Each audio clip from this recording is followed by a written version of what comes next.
Chapter 14. So all the congregation lifted up their voices and cried, and the people wept that night.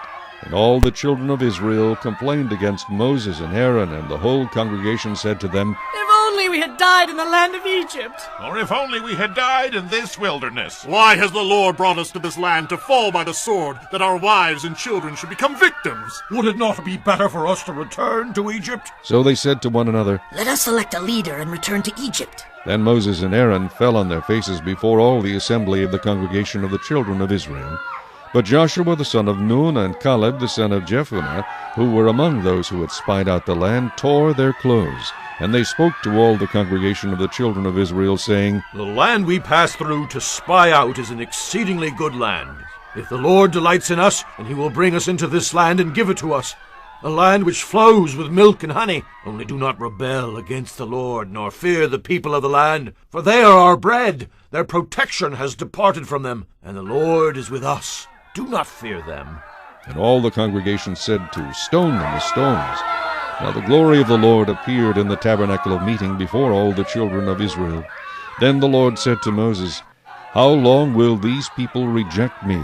And how long will they not believe me with all the signs which I have performed among them? I will strike them with a pestilence and disinherit them, and I will make of you a nation greater and mightier than they. And Moses said to the Lord, Then the Egyptians will hear it, for by your might you brought these people up from among them. And they will tell it to the inhabitants of this land.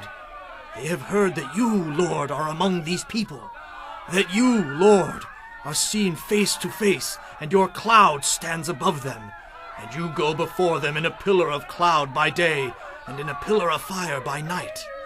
Now, if you kill these people as one man, then the nations which have heard of your fame will speak, saying, Because the Lord was not able to bring these people to the land which he swore to give them, therefore he killed them in the wilderness. And now I pray, let the power of my Lord be great, just as you have spoken, saying, The Lord is long-suffering and abundant in mercy, forgiving iniquity and transgression.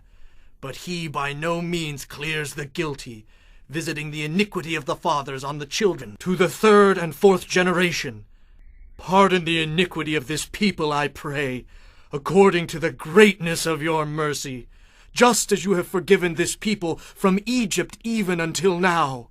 Then the Lord said, I have pardoned according to your word, but truly as I live, all the earth shall be filled with the glory of the Lord, because all these men who have seen my glory and the signs which I did in Egypt and in the wilderness, and have put me to the test now these 10 times, and have not heeded my voice, they certainly shall not see the land of which I swore to their fathers, nor shall any of those who rejected me see it.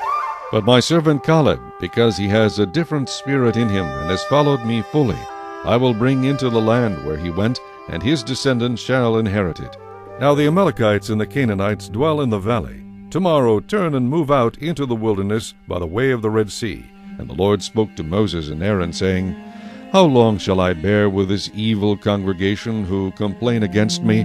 I have heard the complaints which the children of Israel make against me. Say to them, As I live, says the Lord, just as you have spoken in my hearing, so I will do to you. The carcasses of you who have complained against me shall fall in this wilderness, all of you who were numbered according to your entire number, from 20 years old and above. Except for Caleb the son of Jephunneh, and Joshua the son of Nun, you shall by no means enter the land which I swore I would make you dwell in. But your little ones, whom you said would be victims, I will bring in, and they shall know the land which you have despised. But as for you, your carcasses shall fall in this wilderness, and your sons shall be shepherds in the wilderness 40 years, and bear the brunt of your infidelity, until your carcasses are consumed in the wilderness.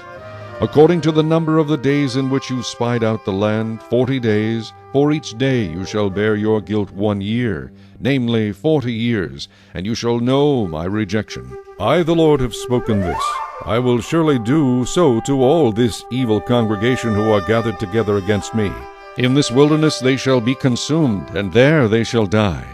Now the men whom Moses sent to spy out the land, who returned and made all the congregation complain against him by bringing a bad report of the land, those very men who brought the evil report about the land died by the plague before the Lord. But Joshua the son of Nun and Caleb the son of Jephunneh remained alive, of the men who went to spy out the land. Then Moses told these words to all the children of Israel, and the people mourned greatly. And they rose early in the morning and went up to the top of the mountain, saying, Here we are, and we will go up to the place which the Lord has promised, for we have sinned. And Moses said, Now why do you transgress the command of the Lord? For this will not succeed. Do not go up, lest you be defeated by your enemies, for the Lord is not among you. For the Amalekites and the Canaanites are there before you, and you shall fall by the sword, because you have turned away from the Lord. The Lord will not be with you. But they presumed to go up to the mountaintop. Nevertheless, neither the ark of the covenant of the Lord nor Moses departed from the camp. Then the Amalekites and the Canaanites who dwelt in that mountain came down and attacked them, and drove them back as far as Hormah.